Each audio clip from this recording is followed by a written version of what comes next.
I am rock. I am that rough thing from God's hand, the great gatekeeper of the North Atlantic. I, spawned from the ocean's waterhole, reach up with my fist of rock and grab life from sky day. I bring the blackness of the deep with me to shade the mystery of my people.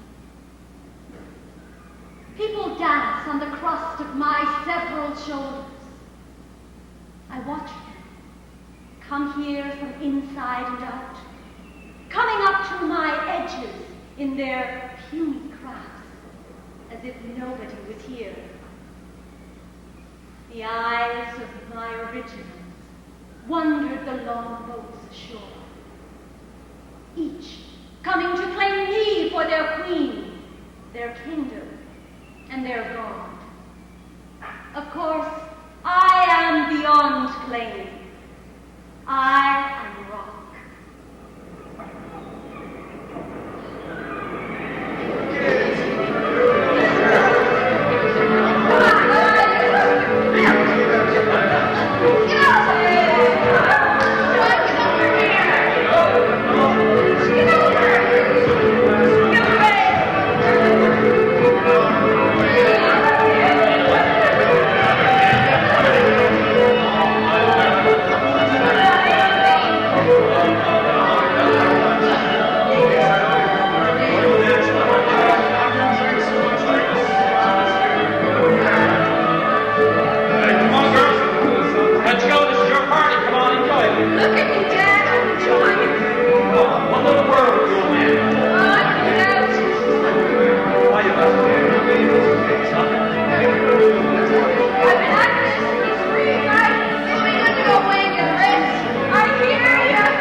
Somebody else moving.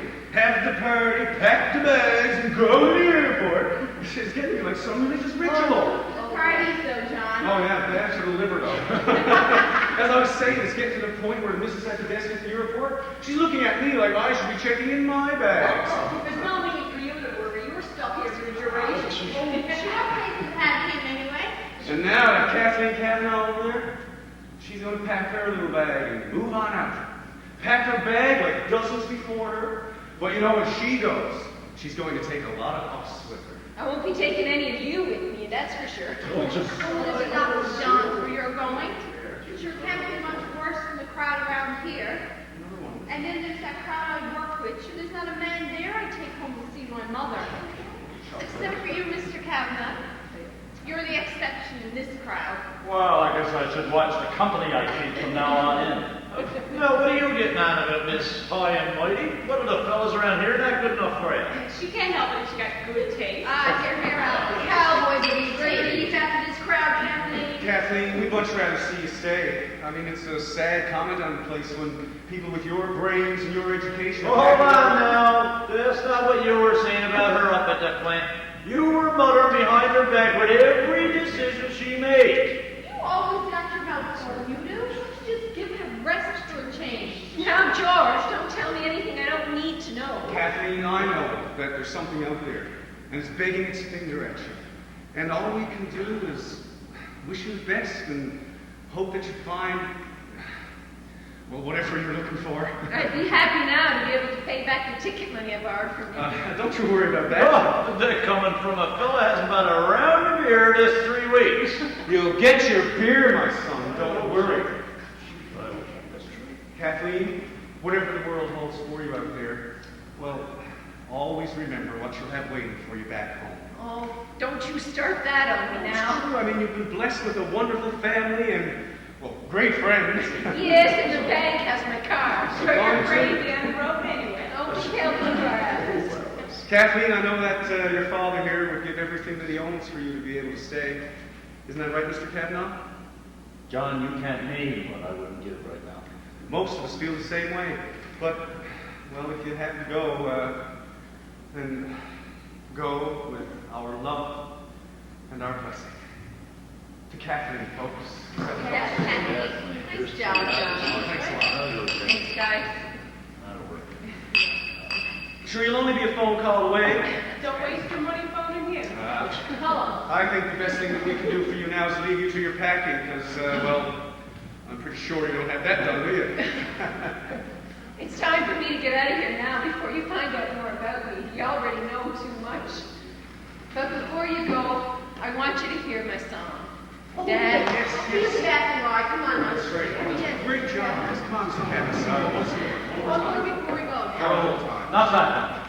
Kathleen, bear with me.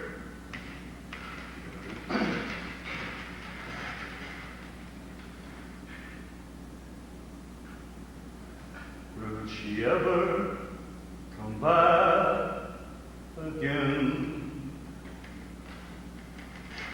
Will she ever come back again? Looking through old photos, I see you always smiling. My little Katie, with eyes like your mother. You seem to hear the unspoken words between us. No matter where you travel,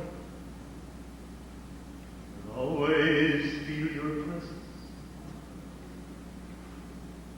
And how did we get to this place of going away again? We came with our lives tied over our shoulders. But it's good that the past allows the best memories to last. Would she ever come back again? No, I don't want two faces etched on my memory.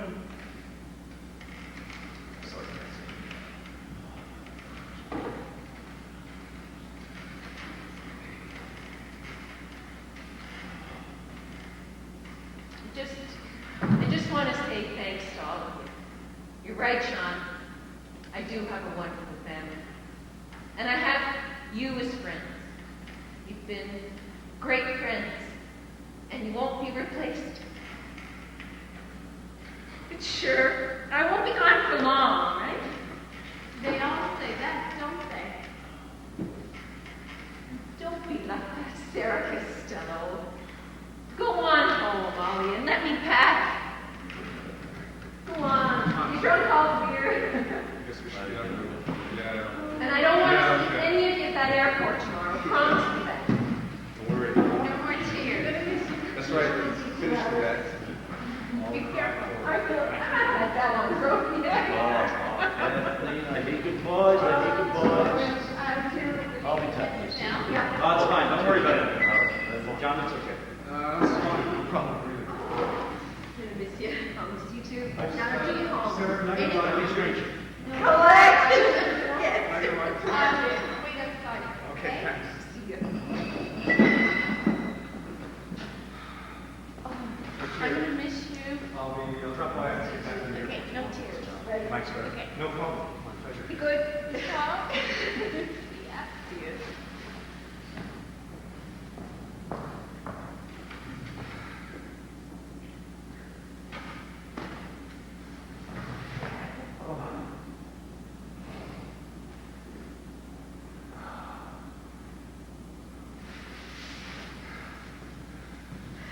You take care of yourself. You too. And call as soon as you get there. I will.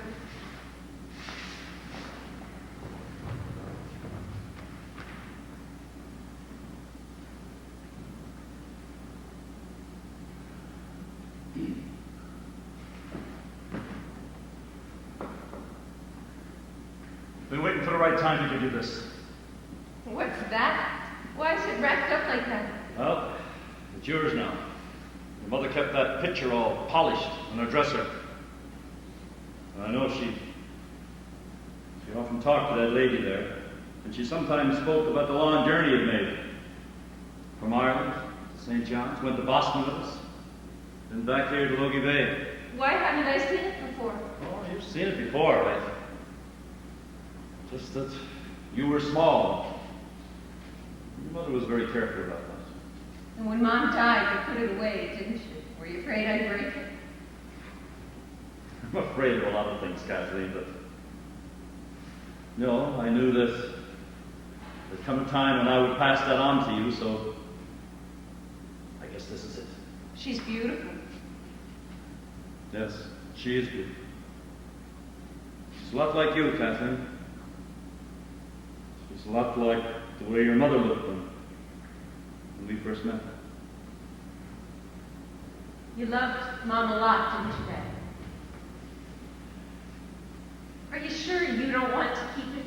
No. It's most important that you keep it, Kathleen. There's a ribbon that runs through this picture, and it goes back a long ways. We may never know the full story behind it, but I can tell you one thing. As many a night I found myself staring at this picture and seeing your mother look back at me. I know all this isn't easy on you, Dad. Oh, I'll make it.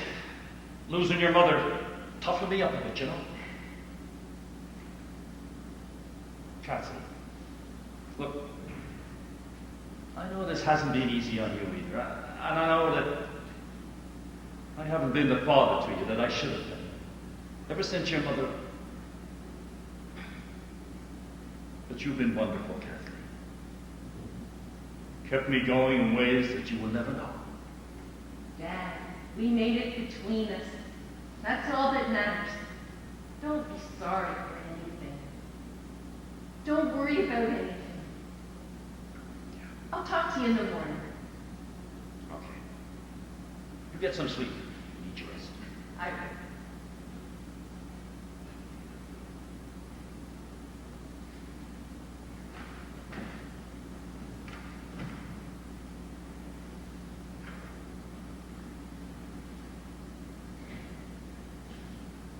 What an elegant young woman.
Beyond the beckoning white horses of the treacherous sea, a place of fresh beauty. Beautiful burdens of culture and religion offered music, prayer, song, and occasional dance. Poets spread out their blanket of Gaelic words, mystifying invaders. Words poked into poems, peeking out of songs, and tumbled onto stages. Before the day of the boat, a serene green land, filled with promise, smiles, history, where a people kept the precious culture of motherhood tucked inside shawls and frayed leaves, sustaining the life breath of freedom, dancing to her own tune, until the demon of demise came knocking at her door.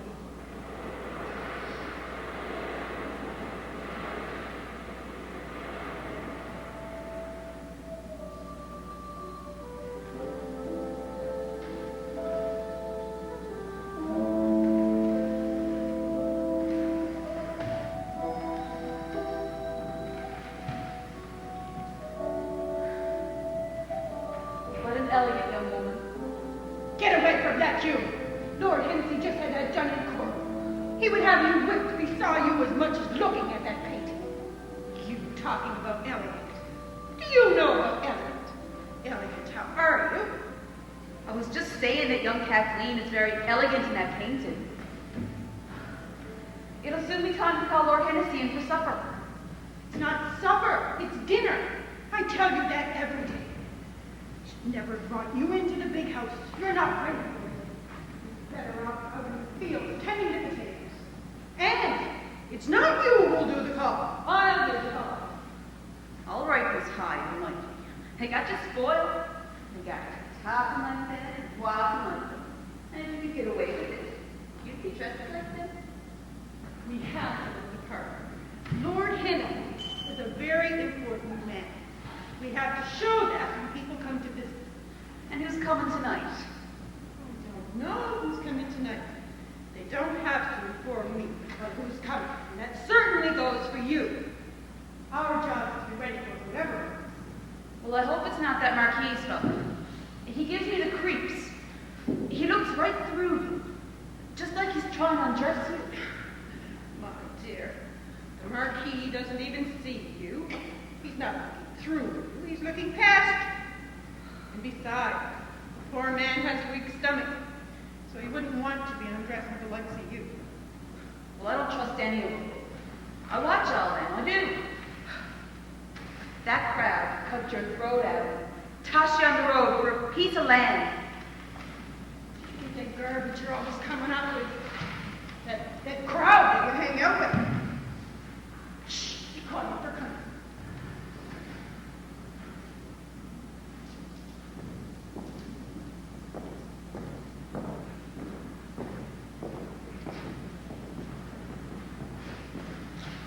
The table looks fine, Bridget. I see you had some help this evening. Yes, Lord Hennessy. I asked Bridget to bring her in. It does get busy, you know. I know it gets busy, Lady Hennessy. What is your name? Mary. Mary Green, your lordship. I haven't seen you before, Mary Green. How long have you been here? This will be a year in June, Lord Hennessy. Will we be seated?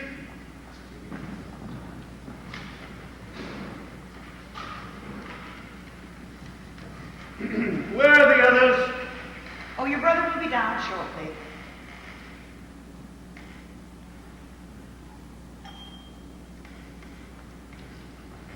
Please excuse my tardiness. Oh, it's been a long day. The road to Youghal is treacherous. My horse picked up a stone, so both of us limped home.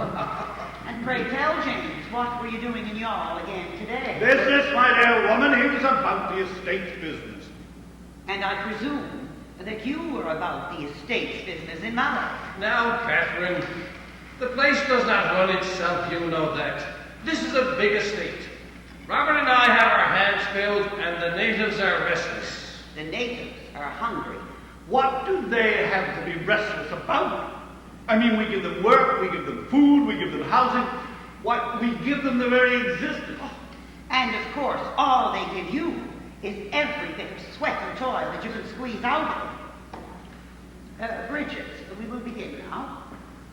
Don't accuse me, Catherine. I'm tired of your making me feel guilty for our successes. If the estate falls, there'll be no work for anyone. I pay them what we can afford. You pay them what you like. If I give them more, they will look for more. We cannot afford to make them soft. James and I have done our best since Father died. These are not easy times in Ireland. If they decide to enforce the penal laws, we are in a lot of trouble. It's a tight line we walk. Well, I see no need for you to be in Mallow so often. What, that place is a den of ruin. Those lecherous people taking the waters and listening to band music and playing cards and even betting on horse races. Oh, you sinful man, Robert! You would be much better off saying your prayers. Why do we need a spot town? This is not bad. From what I hear, we might all need to be saying our prayers. Where are the children? They are not children. What have you heard now? These are dangerous times, Catherine. James can testify to that. Bridget, would you please go get my children? Yes, It's a sad day when a man cannot own land, stand for Parliament, practice law, or hold public office. And don't forget a horse. You can't own a horse worth more than £5. Well, they'd better not visit your stables. If they do, they'll surely think you're planning an army. I don't see why you need so many horses anyway. Our stables, Catherine. The stables are ours. Well, those penal laws have nothing to do with us. We certainly own this land. If that ascendancy clique had their way, every bit of Irish language and tradition would be tossed over the cliffs of Connaught. To hell or Connaught, that's what Cromwell said. And by God, he meant it. And it's still going on. All along the Blackwater, all the best land has been taken from us. The McCarthy's, the O'Mahony's, the O'Driscolls, all have had their land seized. Yeah, but most of those have been charged with treason. Is that what they tell you in Mallow? Yeah? Don't be so foolish, Robert. They just see Ireland as one big cabbage patch. If you're going to be a landlord in this part of the world, you better be loyal for the crown and you better produce for the market. Well, you're certainly not worried about us, are you, James? We are surrounded by planters, and they are always looking over our walls, wondering what we might have, that they would like to get their claws on. If Robert did not have his connections in Mallow, I would not feel secure. Mallow is as dependent on us as we are on them. Don't worry yourself. Oh, Robert, you see yourself as one of them, one of the governing ascendancy, but you're not. Where are those children? I mean, where is the young lady and the young gentleman?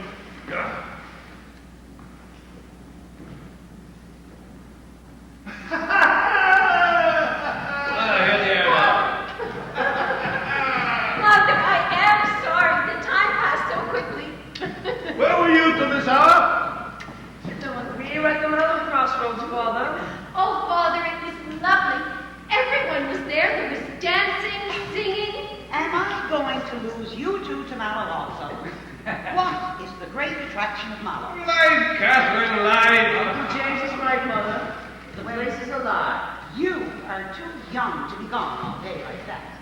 I worry about you. We are not children. I keep telling you, Catherine, they are not children. So, what gossip did you pick up today? No gossip, Uncle James. I loved the ride back. The place is a masterpiece. Oh, a masterpiece.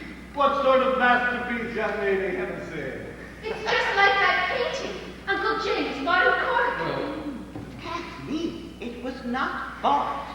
It was commissioned, just like your portraits. It was just like that painting. There were drifts of wild yellow irises in the water meadows. Beyond the flowering hedges, the fields of wheat and oats slipped away to the hills. With honey and with milk flow Ireland's lovely plains. I surely don't call it the Garden of Ireland for nothing. I never saw any of that. You never saw any of that because you never took your eyes off that Caroline Keaton one. Oh, now there's a match that will be made in heaven. You should look into it, Robert. James, don't go putting any ideas into his head. He never stops as it is. We must look to the future, Catherine. In time, this place will go to Sean. That's right. And a good marriage is a wise investment. Robert, you're not trading in Mallow now. I'm not talking about trading, Catherine. But we must look to the future. We must protect what is ours. And wise marriages are very good tools toward that end.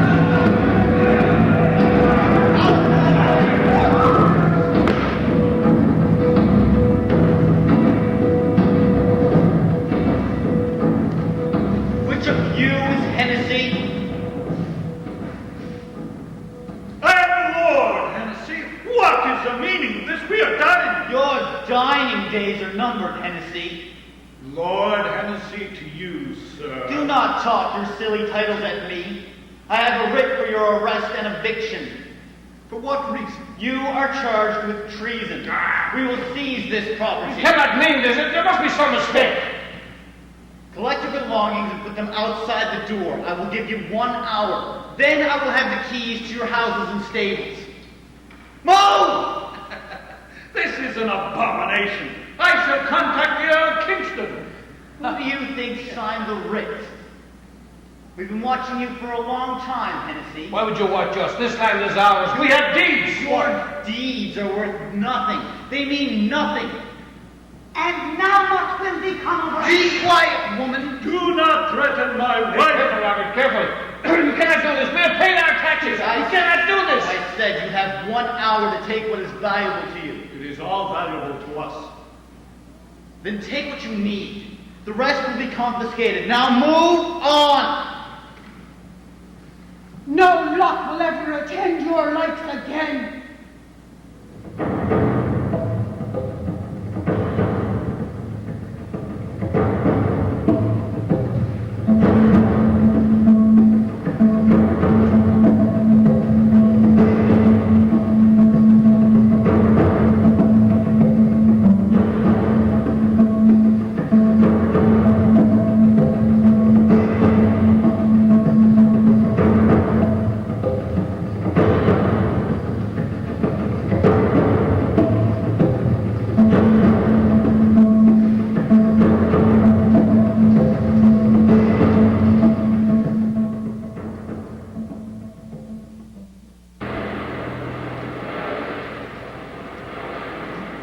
My sister Ireland cries for her sons and mothers. Her anguish splits the mauzy air with sighs of sadness. Leveling confiscations, famine, and going out slashed the numbers of her desperate children. The water that surrounds us and knits our shores is filled with the salty tears of our dear ones. Tears pierced out by the spears of fear, hunger, and gold, trickle down through her soil and over my granite.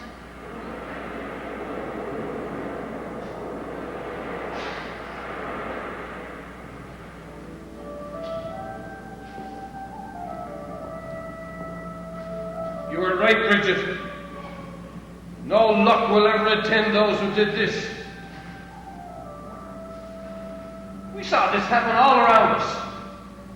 Of course, it couldn't happen to us.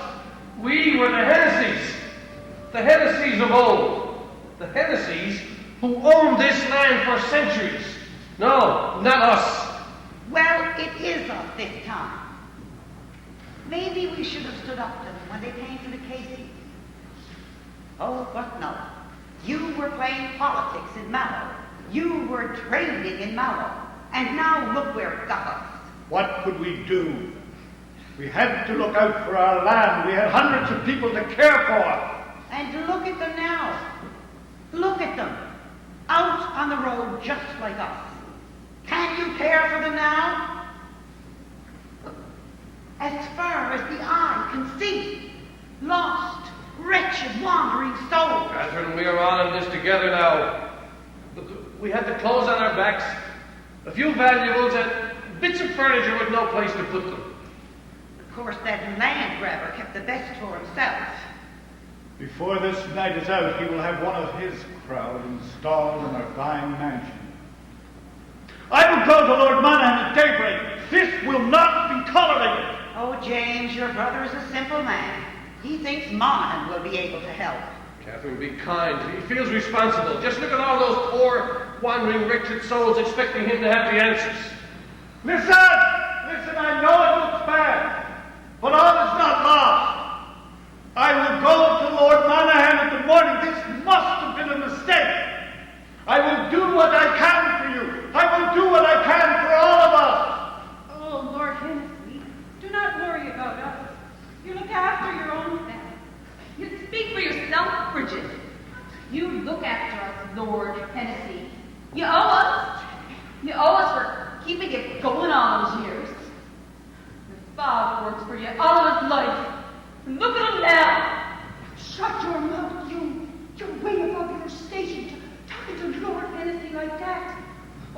station are you talking about, Bridget? The station of poverty? Look around you, woman. This is our station now. We're all equal now. Let it be, Mary. Mother! Mother! I can't be out here in this dress. It's embarrassing. Someone might come along. Some of my friends might come along. Oh, my dear child, if your friends come along tonight, they won't even know you. You can be certain of that. Your big house is gone now, my child, and that's all that mattered to them. Here. Take this. You'll catch your death of cold. Oh, you need your shawl, Bridget. We'll all have to learn to share now, Lady Hennessy.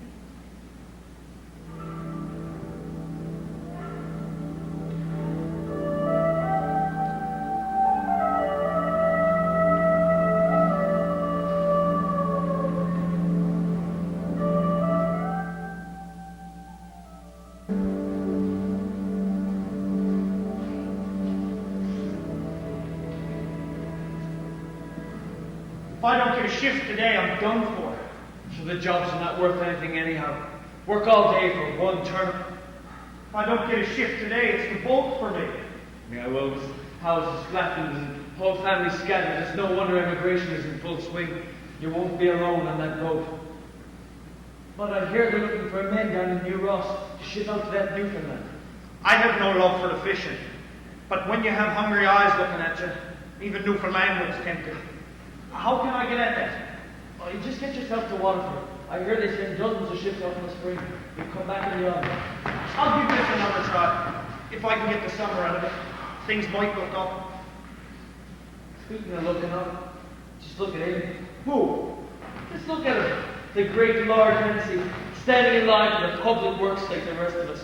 Did you ever see the likes of that? I guess he's driven to it. Now, you show him a little respect. Respect him? When did he ever show me any respect? He doesn't even know you. What difference does that make? He still never showed me any respect. Just look at the outfit on him. Never did an honest day's work in his life. Now he has to work. Like the rest of us on these damn useless roads that go nowhere. Some come down for you. Excuse me, sir. Did they say you were Lord Hennessy? I'm Robert Hennessy. What is your name? So you're not Lord Hennessy? Titles don't mean much today. At least you're not helping me find work even on my own land. Oh, excuse my rudeness, Lord Hennessy. The land is hardly yours now. Sean, show a little respect for the man. Didn't that saucy Earl of Kingston take it all away from you and put your whole family and all your tenants out on the road? You've got a short memory, Hennessy. You seem to forget how you built your big stone walls to hide your shiny mansion from us poor, shivering landless labourers. We were on the other side looking in. You've got a short memory, Hennessy. Did you work for me? Maybe I did.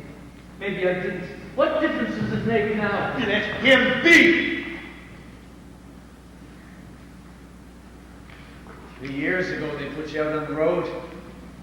3 years on the road with your grand wife and your lovely children. Where are they now? I don't see them tagging along behind you now. Let him be! He just wants to live like the rest of us.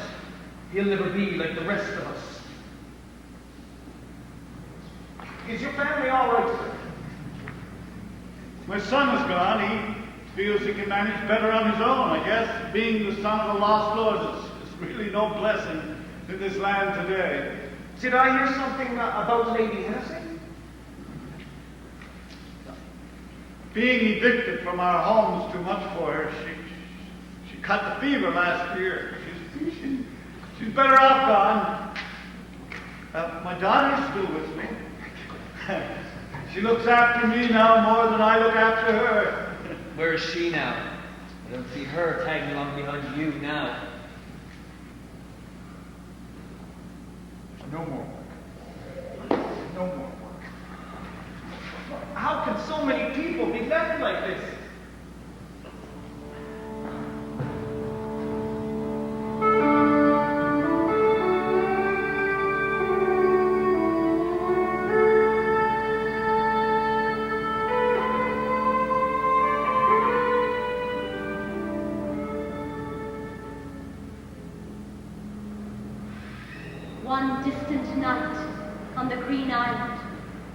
the people put their worry to bed.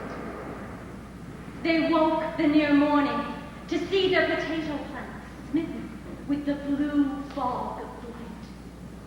The man-made famine sneaked into the veins of the land and bled those who walked the soil.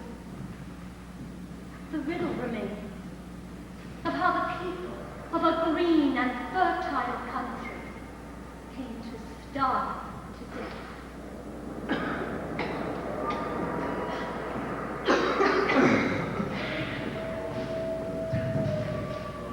Put him down.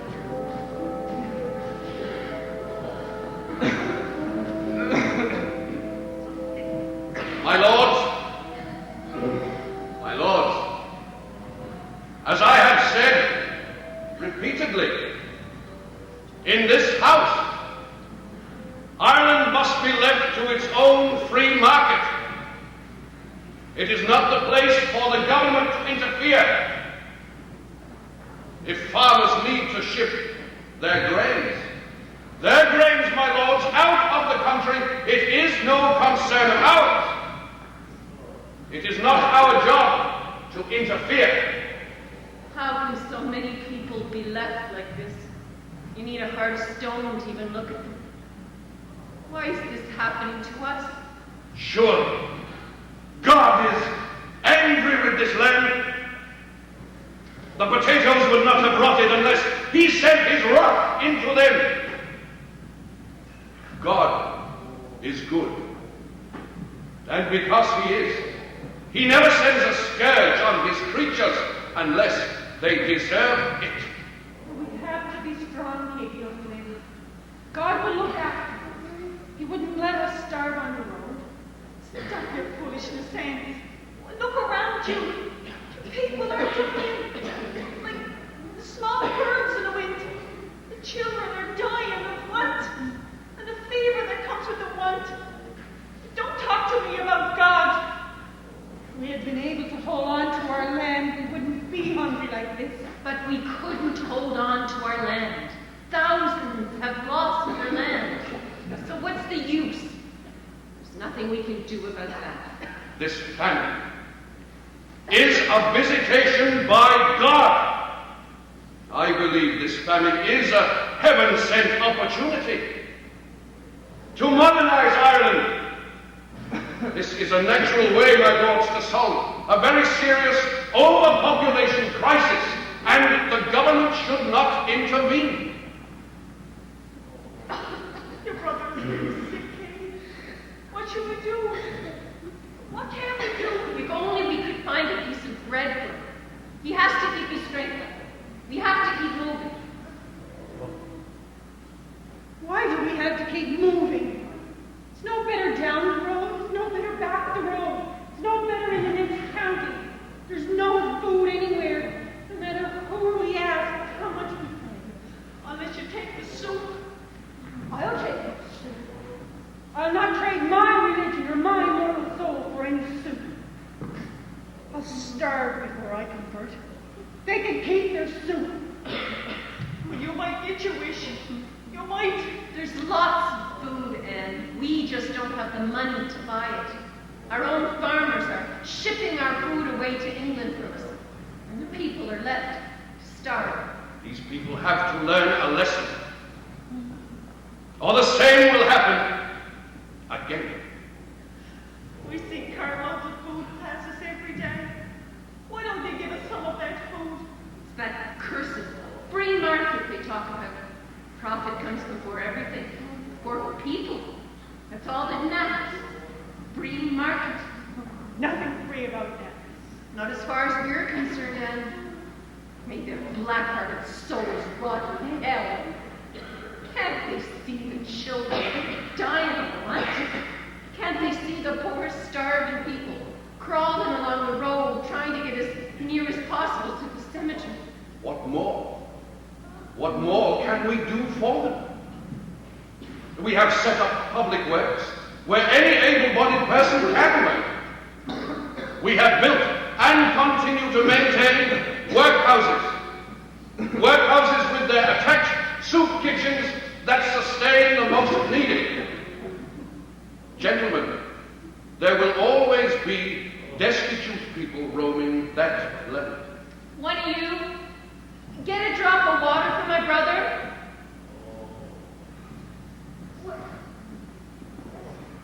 Please. Please.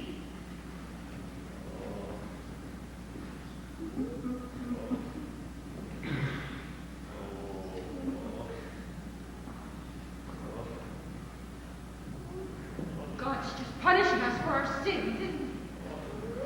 What sins, Anne? How many sins would we need to commit to deserve this? Tell me that, Anne. It's much too easy to blame this on God. This is not God's doing. Every day, you see, we pass mass graves. People dropped in from bottomless coffins. Who can we blame now? We have to take him back to the workhouse. He has to have something to eat. I'm not going near that place again. I have given orders that the workhouses adhere to strong discipline. Families will be segregated. Men from women, women from children, young children from old children. And my lord's ledgers will be kept to record the coming and the going of such persons as use our workhouses. My lords, if this policy is not beneficial, then the workhouses will be closed. Relief should be made so unattractive as to furnish no motive to ask for it. Gentlemen, we cannot encourage idleness. Don't go thinking of yourself now. Your brother won't last if we don't change him. There's a workhouse and a soup kitchen at the Mallow Crossroad. But that's 3 miles away. Besides, I want to get near the sea, near a port. Don't you go starting that in. Sure, the next thing you'll be talking about is crossing the ocean. I won't hear of it. You're better off in your own land. Better off here. Better off here with cruel landlords, money hungry farmers, people dying on the roadside. How can we be better off here? No foreign invader could be any more heartless than some of our own neighbors. Shifting us off our land so they could grab it for themselves. We're left to starve or to die. God will get them for the cruelty. Be quiet, you. Your brother was too weak to board any ship. Even if we could get him near one. Maybe that if we could get him aboard one, sure he'd die on his way across the Atlantic. Tens of thousands of young men and women are going every day. We might as well be with them. When you go on one of them things, you'll go alone. You'll not be taking me or your brother with you. Don't you start on me too, Eileen. Help me with my brother.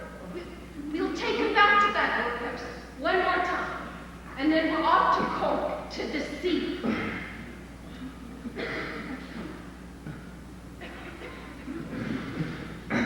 Katie, I'm all right here.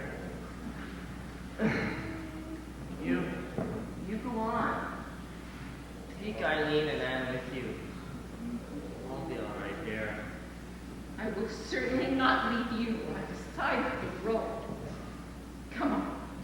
The angel of death and desolation reigns supreme in Ireland. It is an act of God delivered in retribution for the sins of the people. My lords, it is much too easy to blame the government. It is much too easy to blame the landlords. We can only blame the people themselves. We can only blame the people themselves. And you sign our names in the ledger. I'll get Colin some food.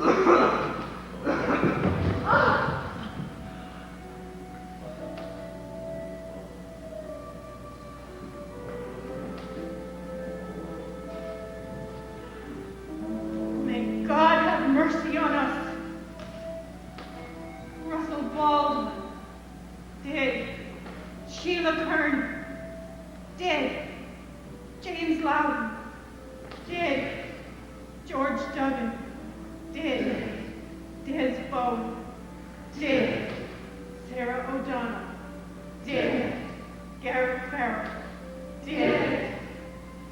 Power. Dead. Mary Power. Dead. Rose Kane. Dead. John Aylward. Dead. Sharon Gorman. Dead. James Whalen. Dead. Jane Whalen. Dead. Sean Whalen. Dead. This place is going away again. We came with our life, laid over our shoulders. To that path, allowed the best memories lie. Do they ever come back?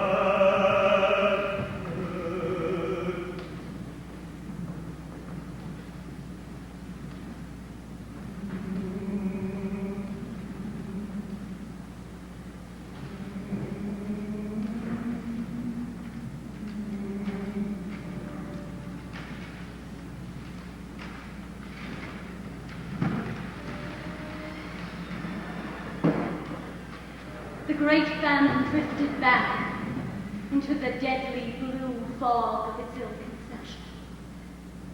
In time, they stumbled through misery toward going out from there. Emigration went on, bleeding Ireland as from a wound that would not heal.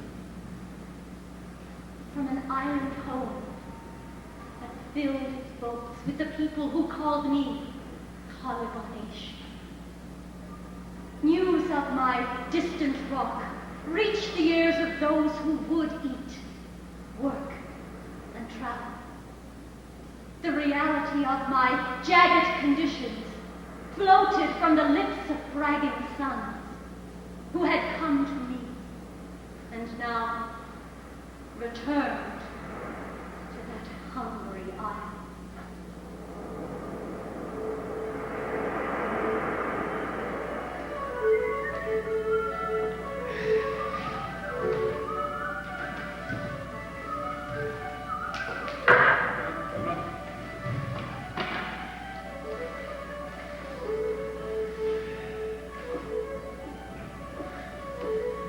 What will become of us all? What do you mean? Just look at them all. Look at them all. Look at us all. There are not enough ships in Europe to take what wants to go. Sure, what are you hoping for? Where do you want to go? I was thinking about Newfoundland. Newfoundland? Sure, no one goes there anymore. They're all off to Quebec. There's more work.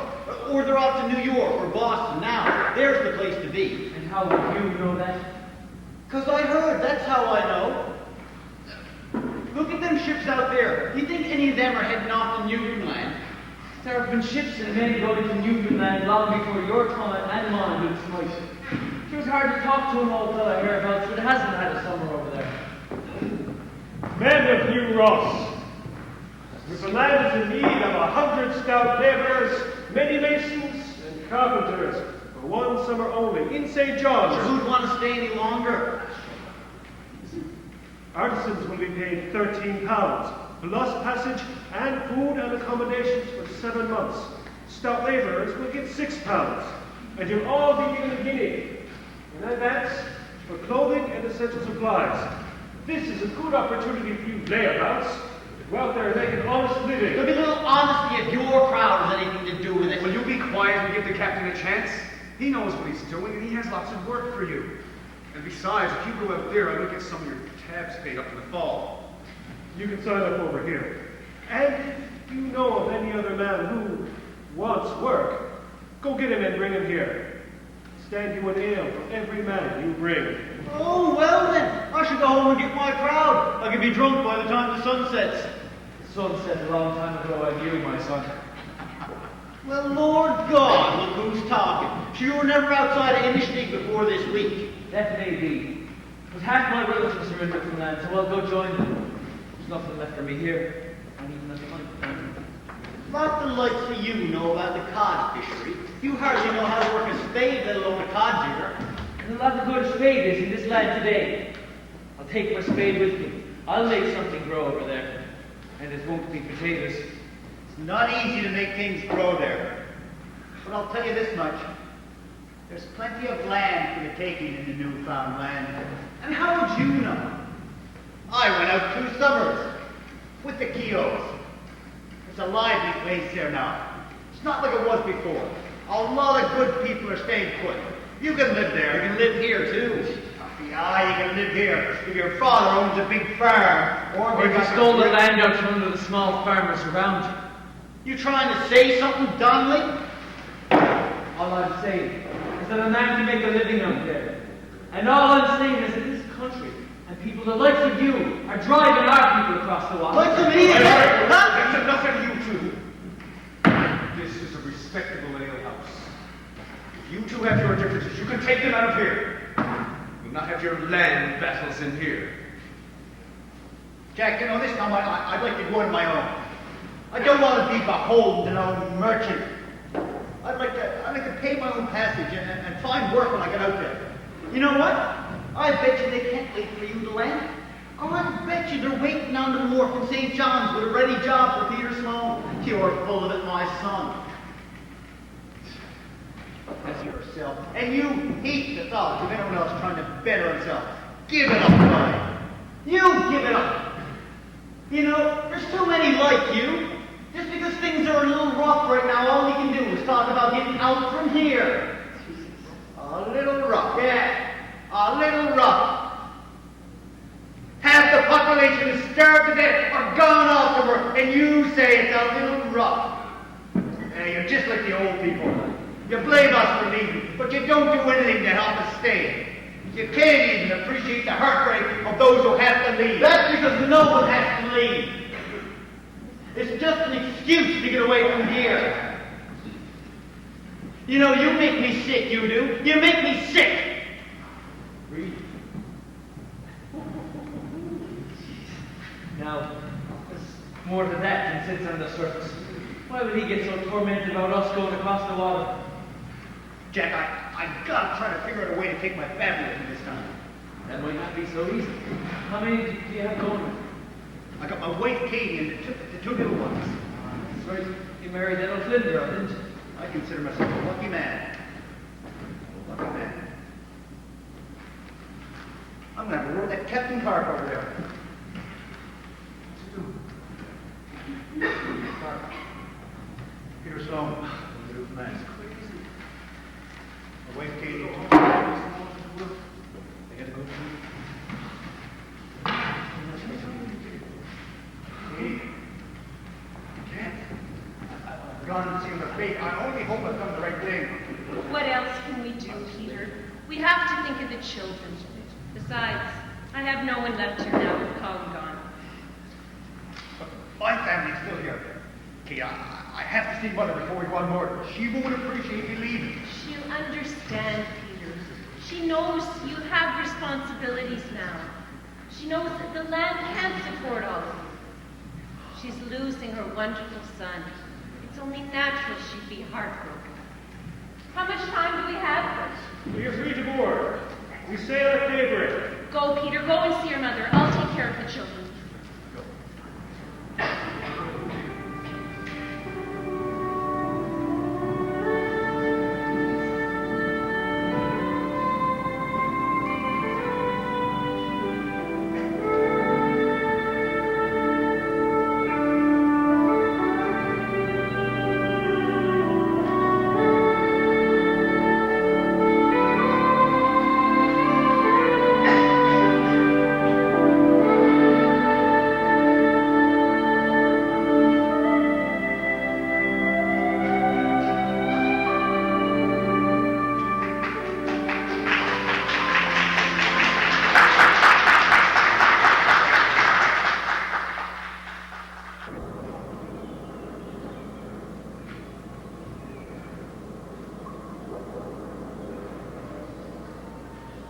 Dangling between desperation and hope, the Atlantic offered a tumultuous line of promise.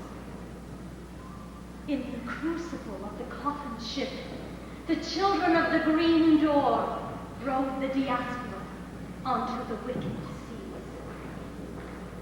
Salt of the Atlantic served as bitter balm for the memories of famine. Bold people in tainted ships came to me, and I beckoned. Welcome.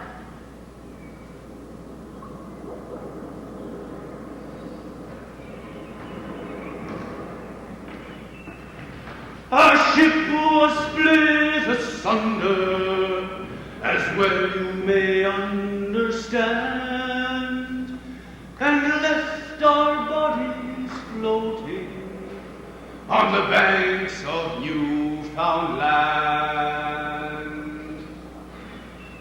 And left our bodies floating on the banks of Newfoundland. You give it up with that song. It's the only thing you sing. Morning, noon, and night. On the banks of Newfoundland. After listening to you, I'm some glad I'm going on to Groseal. You never mind my singing. You'll be a lot better off getting off in St. John's with me. They don't want you in Quebec. They've got thousands of Irish there now. They don't want us. I booked me passage to Groseal, and I'll get half in Groseal. And no drunken Tony Dwyer's going to convince me any different. You're probably not up for it anyway. Soft gentleman farmer like yourself. She'll probably perish in Newfoundland. Where are you getting this gentleman farmer?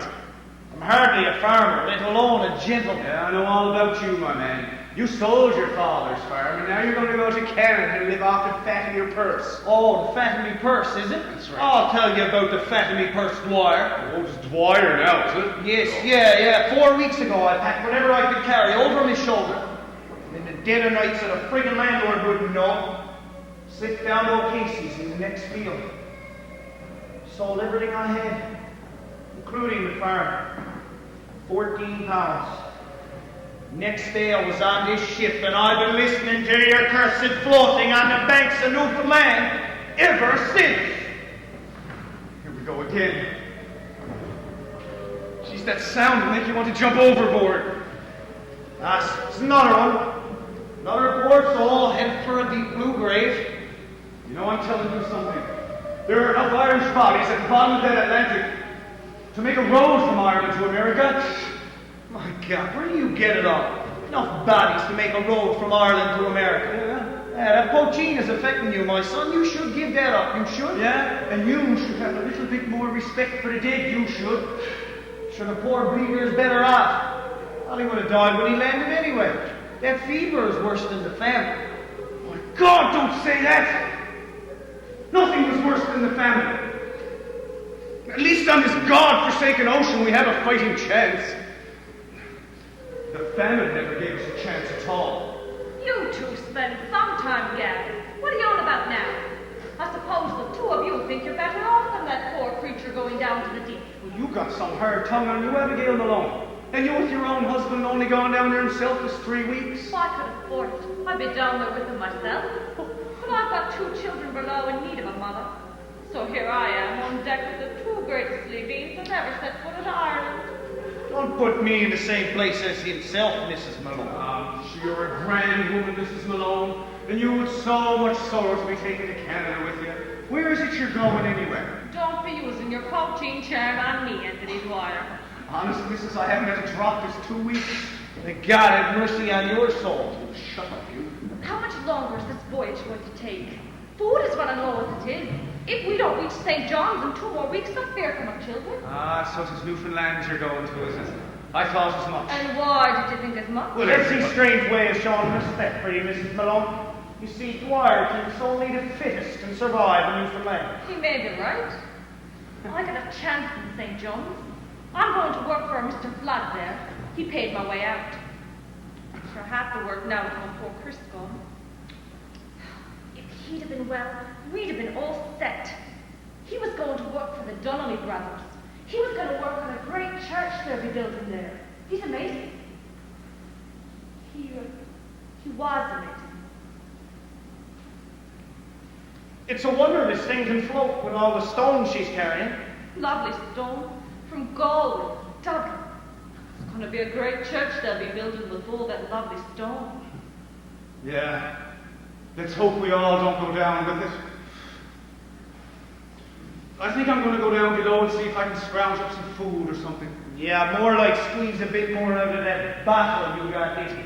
That bottle is in your head, my son, in your head. I hate it down there. No light, no air, hardly any food, no medicine. Poor people dying every day without as much as a prayer. Could be worse, Mrs. Malone. You could be going to grow seal. They say the lovely green fields are peppered with plain wooden crosses, no names on them. They say the fever of death make the grass all the greener. There's more to you than meets the eye, William Power. I'm a fine woman for you to meet. I was under the impression I was talking to a fine woman. I'm already spoken for. Get up! If I miss one, we'll all steal and food. What? They say he's at it all the time. You're not sure that's true? You're taking food and it belongs to you. He stole the bread right out of my child's hand. That's not true. The child drinking up into my face. This jackass took off with a bit of bread. Try to speak up for yourself, man. That's right. There are two men like him on this ship who take the right out of your mouth originally. I have to eat. I can't live like this. If you're not going to feed me, throw me overboard. That's right. Go ahead, get rid of him. Go ahead and throw him overboard and listen to the sharks will be dead. Peace, woman, peace. That would be too easy on you, young man. Did you not bring enough food for yourself? I saw this man come aboard this ship and he had nothing. Right. He came aboard knowing he would have to steal to stay alive. We don't have enough for ourselves. We can't support you. Nobody has any food. He should be giving us food. If you were an honest man, you'd be giving us food. That's right. We haven't had anything today. Where's our food? Where's all Quiet! You need a lesson, young man. A lesson to all of you. I will not tolerate thievery on my ship. Taken to the wheel. What? Get up! This is what will happen to thieves on my ship. Let it be a warning. If we get to St. John's and we drop there, he will never see cross eel from this ship. Begin. 1, 2, 3.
My cliffs ring the granite wall of this rigid home.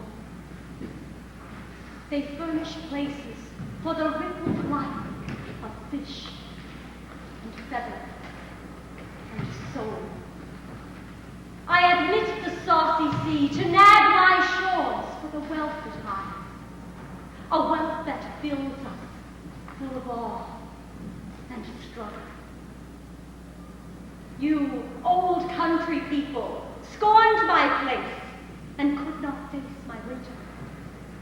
Yet your ignorant armies bullied for the right to own me. In the end, even you called me rock. Many of you stayed to build. Your buildings pressed steeples against the sky, laid cobblestone for a solid new world, and erected edifices of promise upon this rock.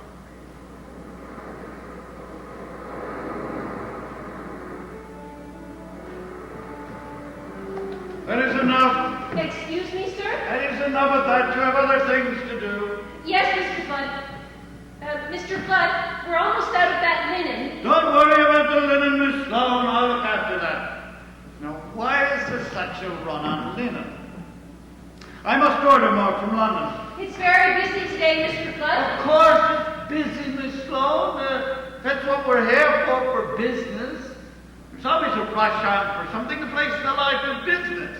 That's good, Mr. Flood. Of course it's good, Miss Sloane. As I said, that's what we're here for business.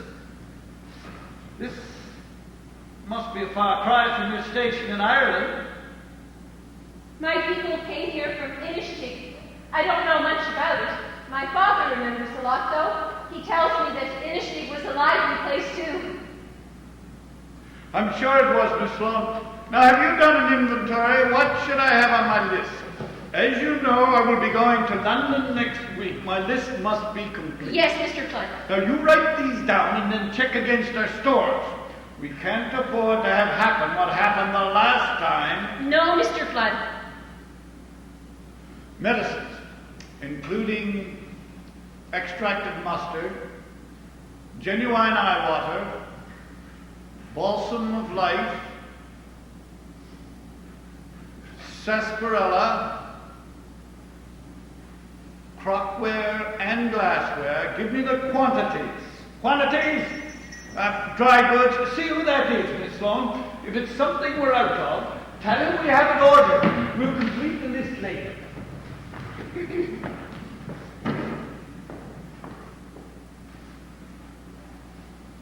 Is that you, Kathleen Sloane? Why, aren't you a grand young woman? Oh, don't you have a grand job for yourself? I'm Jack Donnelly. I'm a friend of your father's. Oh, happy to make your acquaintance, Mr. Donnelly. Aye, you're very polite, too. Sure, the sisters are doing the best they can with me. Did you know that your father and I came over in the same boat? He's a fine craftsman. I heard him mention you often. We worked together for years. Now, if we don't get to heaven with all the churches we built, nobody will. But you take that place up on the hill. Now, there's a monument to our hard work. It's a grand church indeed. Now, what can I do for you today, sir? Well, I was hoping to speak to Mr. Paul Flood himself, if he's available. I'll get him for you. Mr. Flood, there's a gentleman here by What service can I be to you today, Jack Donnelly? It's my hope, sir, to be of service to you. Perhaps we can be of mutual benefit to each other. What did you have in mind? Well, the rumor around Water Street, sir, is that you're expanding, that you've outgrown your store. I wouldn't go that far, Mr. Donnelly, but I do have plans in that direction. Well, you see, that's where I come in. Do you have your plans drawn up yet? I intend to have them completed in London next week. Why? I'm going to suggest to you, sir, that your new store be built of stone. I can see how that would benefit you, Mr. Donnelly, but can it benefit me? Safety and beauty, Mr. Flood. I mean, this place has burned down twice already in this century. And now we have a new well-equipped fire station and the people are careful. That may be, sir, but there's still the thing of beauty. Beauty, Mr. Donnelly? What is this thing, beauty? It's a fine stone building, erected by the Donnelly brothers.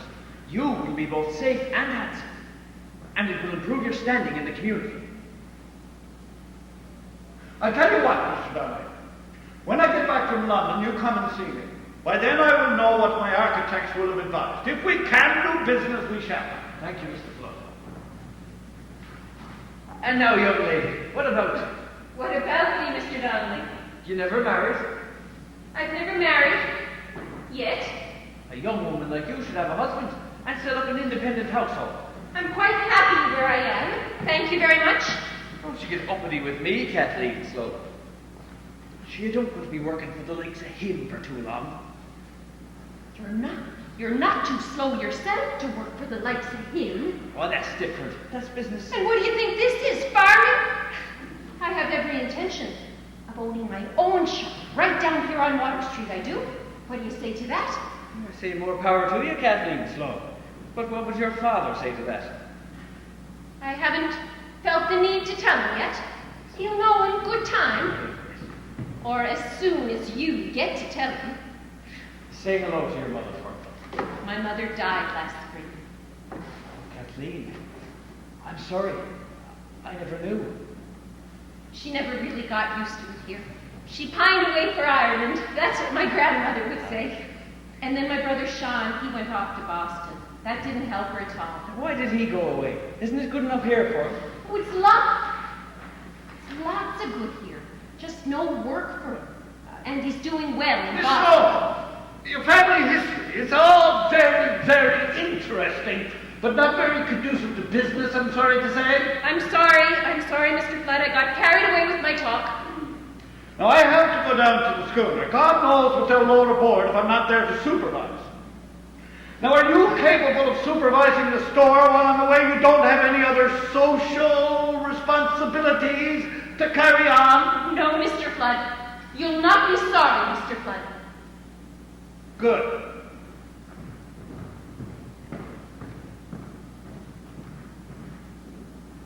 You would think his people never stepped off a boat. Still actually owns a plantation in Wexford. The heirs of it. That crowd have the run of the place no matter where they are. Make you sick. Make you sick. And who makes you sick now, Kathleen? Mrs. Lawler. I was just talking to myself. I bet it's that Paul Flood now, isn't it? I think his wife puts too much starch in his collars. Sure, that'll cause you all kinds of problems. Have you been well, Mrs. Lawler? We were wondering what happened to you. Oh, my dear, I've never been better. Now, mind you, I just passed Kent's Inn down there, and a stink of rum at 2 o'clock in the afternoon. Sure, it'd drive you to drink. Is there anyone working in this town at all? Oh, there's lots working, but there's lots not working either. The harbor is full, but many go wanting. Well, now, I've only been here myself now since last summer. But I can tell you this place is no backwater. Oh, there are very few Blackwaters anywhere, Mrs. Lawler. At least, that's what my grandfather tells me. Is your grandfather living with you here? No, he went back to New Ross. He said he didn't want to die in such a cold place. Not like he was going to hell afterwards. That's what he claimed, anyway. And what about your father? Oh, he's aging fast. I think he's lost with Sean gone. He writes him letters all the time, but he never sends them. He gets me to read them, though. He makes it all sound really bright here. I think he thinks it'll make Sean come home again. But he never sends them. Oh, sure, it's out from there and it's out from here. It never stops. Sure, we're all just wandering around the map, looking for a place to hold on to. But then, you know.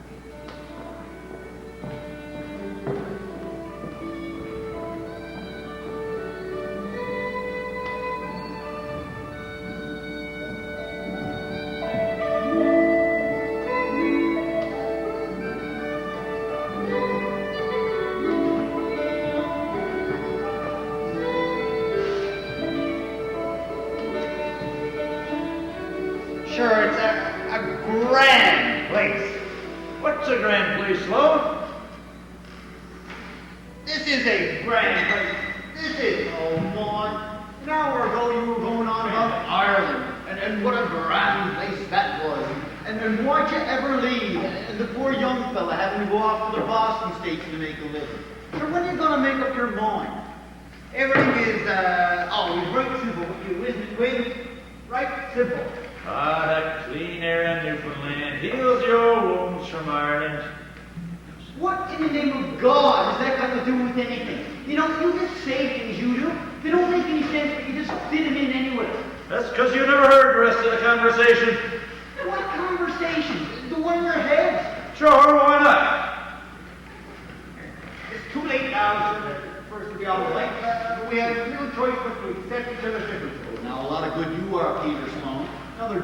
be lamenting Mother Ireland. Oh, the home country is always a holy land. Yes, and Irish stew is more a state of mind than a meal. There you are. Now you're seeing the light. You suppose for just a minute that we're better off here than we were back home? We know we're all sons and daughters of Gaelic kings, and we're stuck here on this island waiting to be towed up to the mainland. When Trevelyan drove us from our shore, we were doomed to wander this world, like last sheep in a diaspora. Diaspora? You know, he's either a genius or a fool, I can't tell. The important thing now is that we never speak well of each other. Sure, it's the same thing here as back home. The place is crawling with absentee landlords, and we're the ones that gotta make a living for it. You keep this up, I'm gonna take you down to Couples Cove and shoot you. Awful. Smell of smoke in the air, boys? Who do you suppose they're burning now? The fire the hell almost hooked down on you, right in the world. You know, there's been fires now burning over 2 weeks in Conception Bay. It's much too hot and much too dry. I'll tell you one thing. I wouldn't want to be lugging limestone on no church, not in this heat. Sure, I'm lucky not to be having jobs. I thought I'd find you reprobates here. For God Almighty! Jack Donnelly, I thought they gone and shipped you back to Ireland. I might have a job for you, Peter Troll. Sure, you almost killed me on the last one. What makes you think I'd work for like for you again? For one thing, you might be wanting to get your daughter away from that shopkeeper flood. I was just down there to see him, and there she was, as big as life. That's where she wants to be. She wants to earn her own living. No one can say I raised up two lazy young ones, I'll tell you that much. You take my young one down there in Boston, you rake it into dollars now. Where would this job be, Jack? Well, I think I'm after persuading Flood to build it stone this time. You know, that place burned down twice already. So I got the attention on the stone. And when he gets back from London, we should have a job. That could be months away. What am I going to do in between time? Yeah, I remember them fires. Nothing left standing but chimneys and church walls looking up to heaven for a cold breeze. You know, I often thought maybe going up to Boston and seeing the young fella, you know. No, sure, you're much too old for that. No, when you're well off. What in the name of God is that? What in the name of God is that? The whole place is on fire. Get out. I can't leave this. I can't leave it, Mr. Floodwater, from the fire. Halfway down the hill. Come on, Kathleen, we're even everything. It's real bad. They can't get any water to put it out. The mains are shut off. Come on, don't worry about this place. You go ahead, I'll be just a minute. I have to get the others down from the loft. Brandon! Thomas! Get down here! The whole street is in flames! Can I get everything it's got? We're going to the same place. They're looting everything that's gone on the street. Will you come too, Mr. Flood? No, I've not abandoned my store to those people. This is my store. I'm not having ruined. No one will drive me from this place.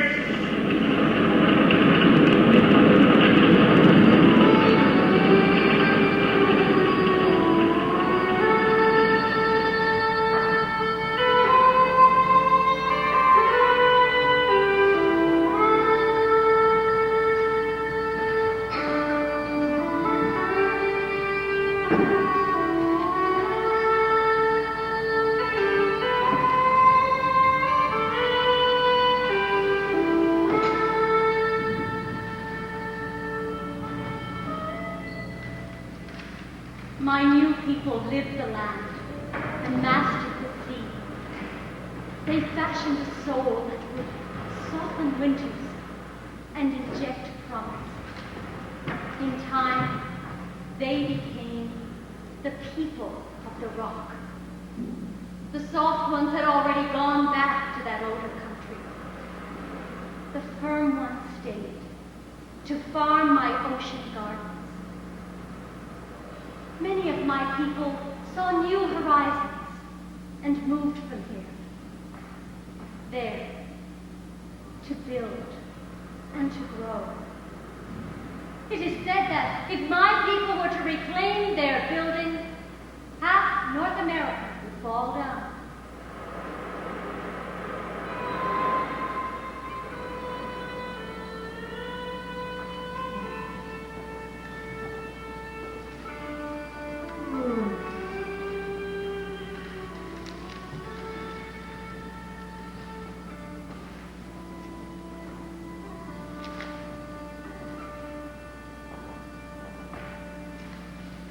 You know, no one will drive me from this place. Not now. We put too much into it to move now. You couldn't handle being on one of those big jobs anyhow, do you? Yeah, a lot you know. The Rockefeller Center. I really can't imagine it. You can't even walk on the ladder with Pop to turn the roof, for God's sake. You know, you've always got your mouth going, you do. All you care about is painting that face of yours in those silk stockings. But let me tell you something, Liam Roach. I bought my own silk stockings. So it's really none of your business now, is it? Yeah, well, if you didn't work in Nan Sloan's store, you might have to go up and climb steel. That'd be some sight. You 30 stories up with your painted lips and your fancy stockings. Oh, Liam, for the last time, give it up, will you? Leave that old painting alone.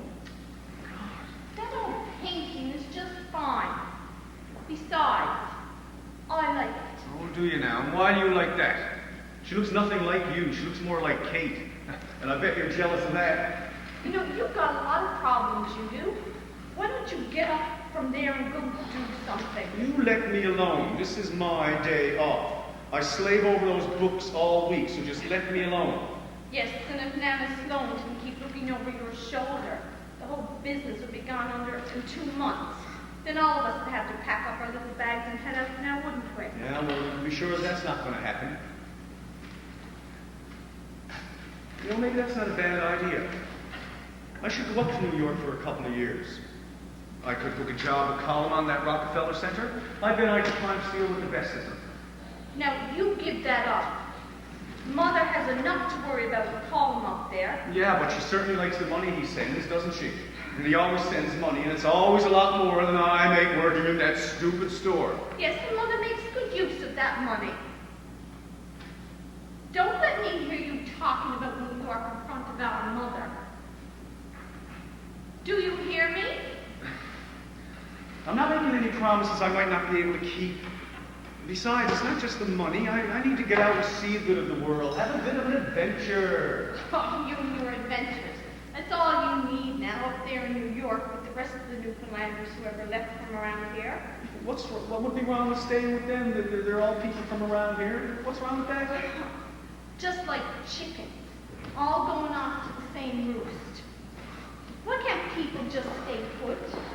People come here from someplace and then they pack up after a few years and move someplace else.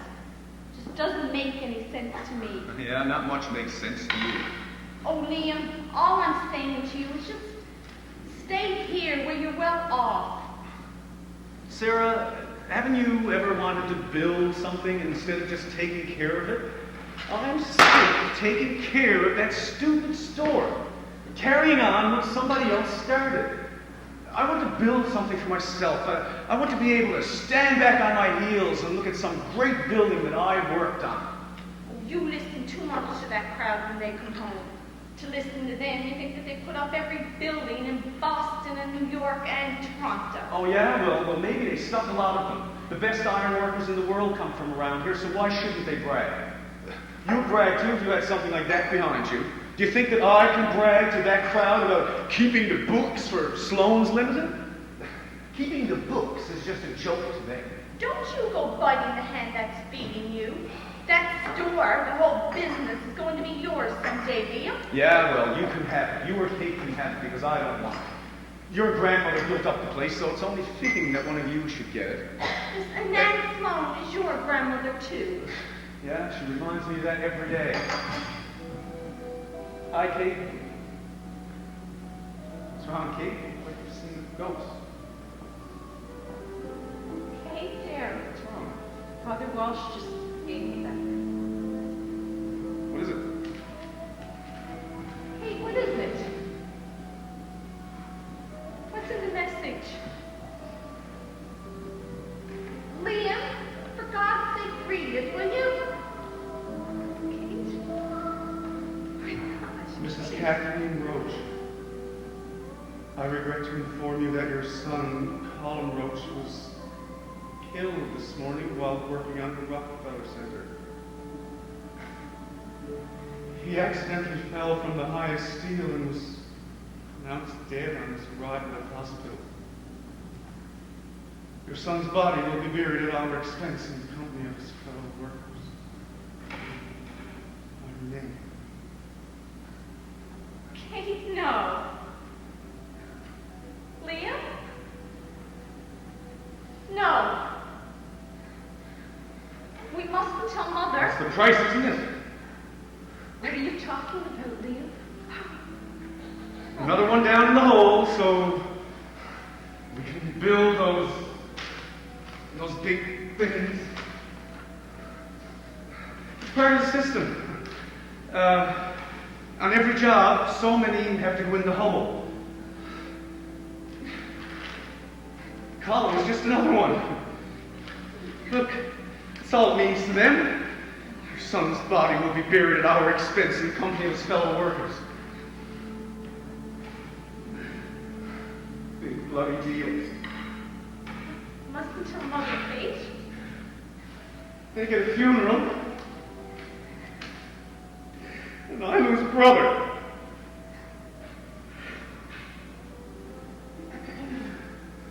I told you I should have been up there with him. If I had been there, he would have fallen. We won't tell Mother, Liam.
Fish famine is complete.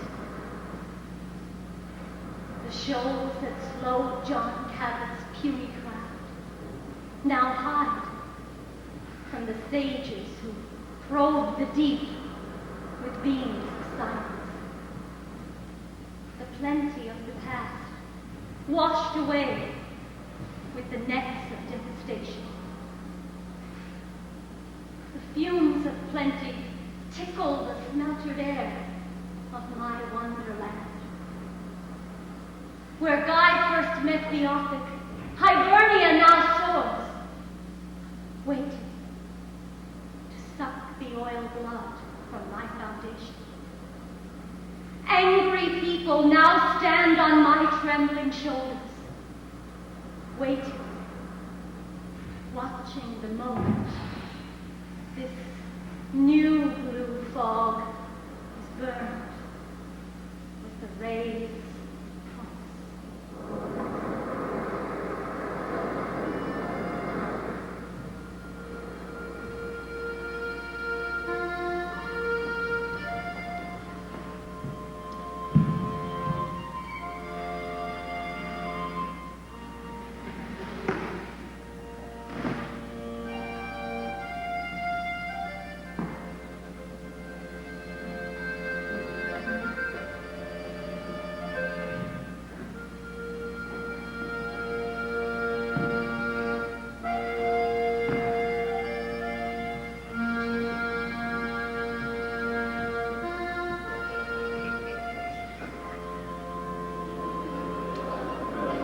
Order! Order!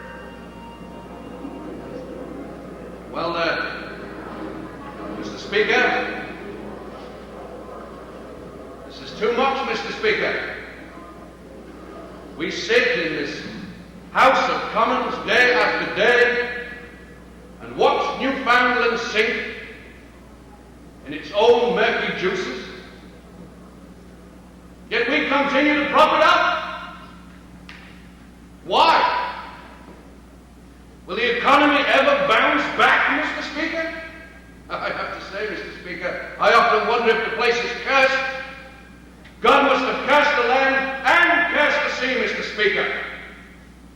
Why should we pour good Canadian dollars into a fish pit?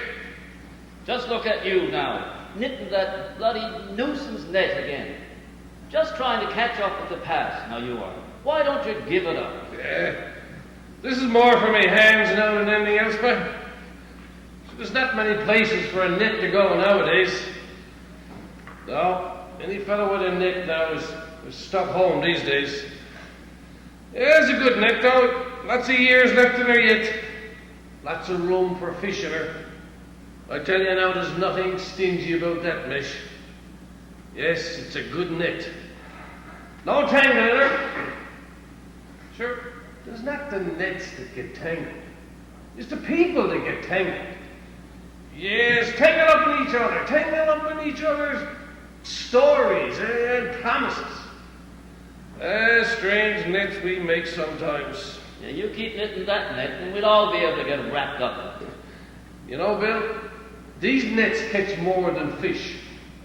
We all get caught up in these nets. My life now is so tangled up with these nets. My hands are so tied up with this coin, I couldn't drop it if I tried. Now, this net might not see another drop of water, but, well, I'm out here knitting and mending, just like there was boats on the move, like before. Just look, Skipper. The grown men standing on wharves, talking to them useless boats stuck in the grass, looking back over their lives and times and hanging on to illusions, dancing on the waters. Is that what it is now, Skipper? Grown men standing on wharves, talking to useless boats stuck in the grass? Now there's an idle wharf for you. Yeah. Didn't used to be idle, though. There are mornings when you had to fight out there to get a spot to land your boatload. No need of that now. Lots of berths now. Strange, though, how many people are holding on to the boats. Yes, and even if they're not here, they hold on to them boats. Yeah, I suppose they're waiting for a miracle or something. Yeah, like you now, that net. But, you know, we did have miracles before, you know. Sure, fish was always coming and going. To hear them talking now, you'd think, this is the first time that we were short of fish. But that's what it's like. And it'll come back again, you mark my words. Yeah, what we had, what we lost, what we threw away, what is taken away from us. People did not respect what lived there, Mr. Speaker. Or they clawed and scraped and wasted, Mr. Speaker, what did not take their fancy. Too small, too young, too flat, too round, wrong size, wrong species. Throw it all away. Plenty more where that came from, Mr. Speaker.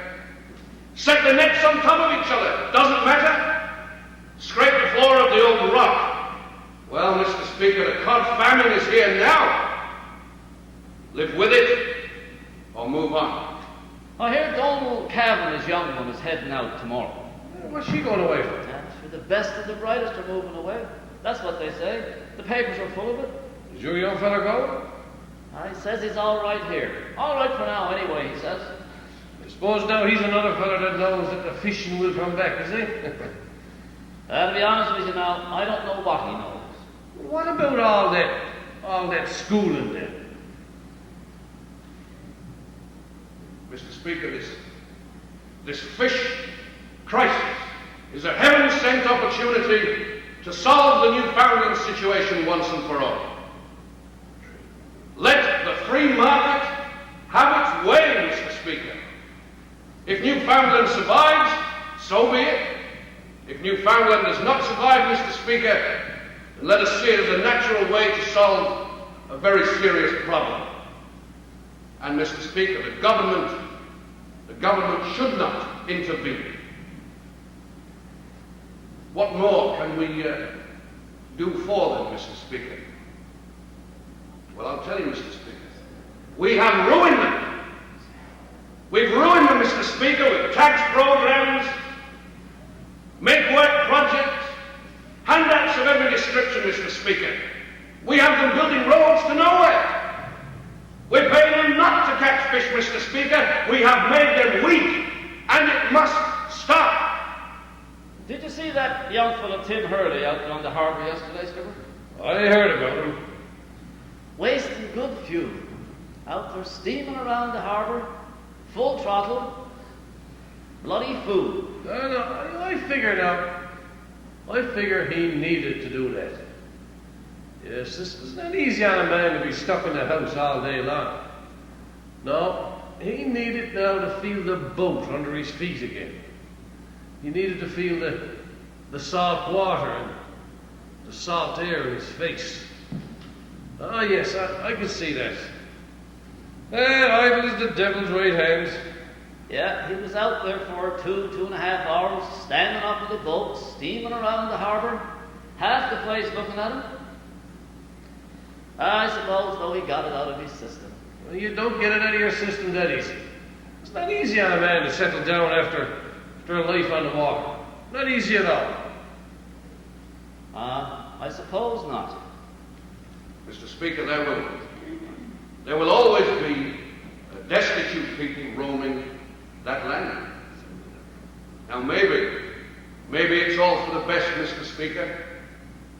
Look, if this is an act of God, delivered in retribution for the waste by the people, Mr. Speaker, let it be seen as such. And let it be a message for us all, Mr. Speaker, because it is much too easy to blame the government. It is much too easy, Mr. Speaker, to blame the fish merchants. We here in this house must look to the people themselves. We can only blame the people themselves. Just look at that fella there now on the stage here. Just like a flag in the wind he is. Yes, he could blow anyway now. He could be blown up to the mainland any day now, just waiting for the right gale to come along. Yeah, there's nothing to keep him here, see? No anchor. Nothing to keep him here. But there's no need to leave. I mean, there should be no need to leave. But that's what we do. We build up places, and then we're forced to move on. And then we build up other places. I mean, just think about it, Bill.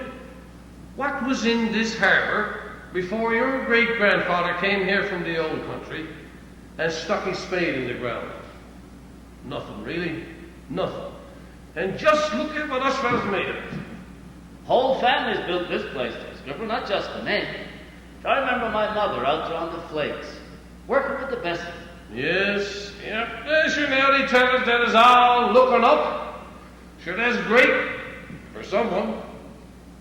Skipper, I often wonder, you know all that fish that we caught, all that fish that we brought ashore, where did all the money for that fish go? I don't have it, and you don't have it. So who has it? Really, Skipper, who has all that money that we caught? We can only blame the people themselves. Who has all that money we caught?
No choice but to hit the road again.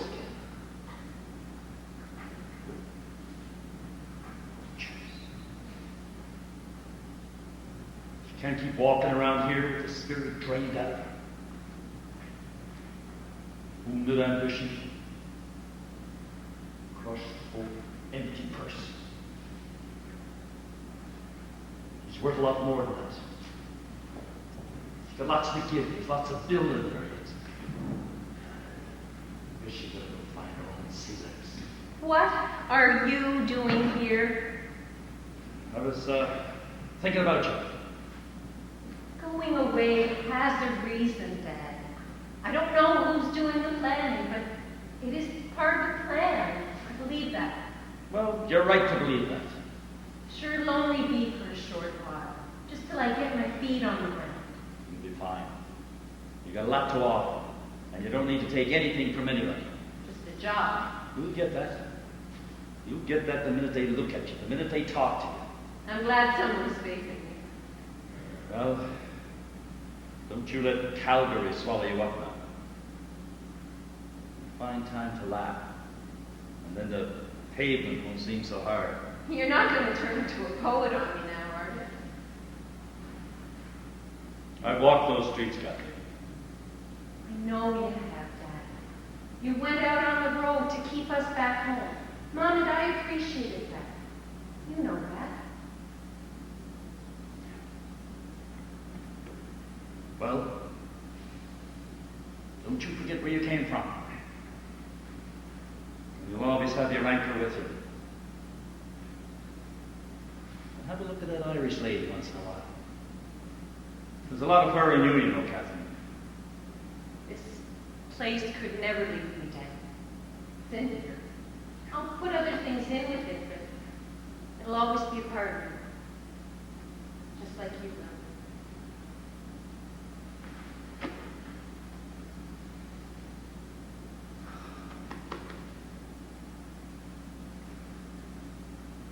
Shouldn't you go look for a plane or something?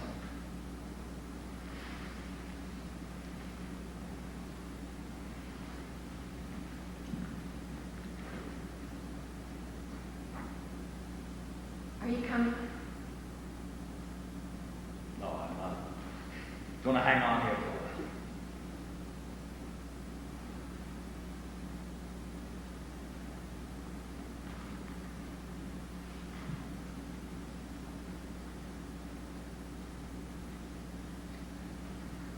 Uncle.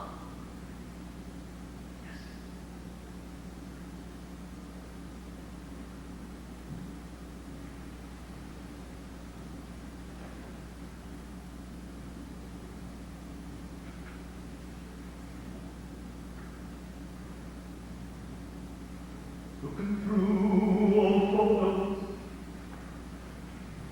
see you always blind. My little Katie,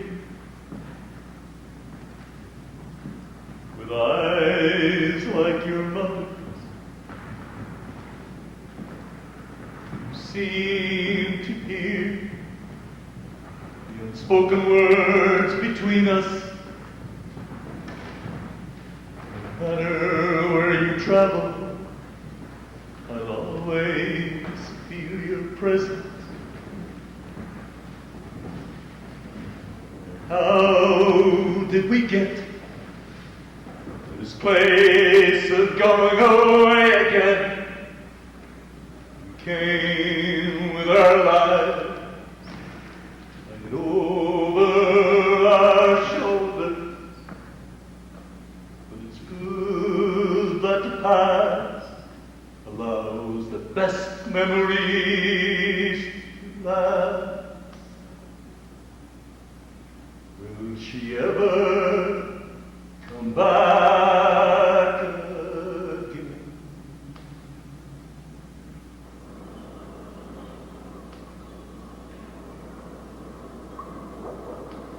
Will they ever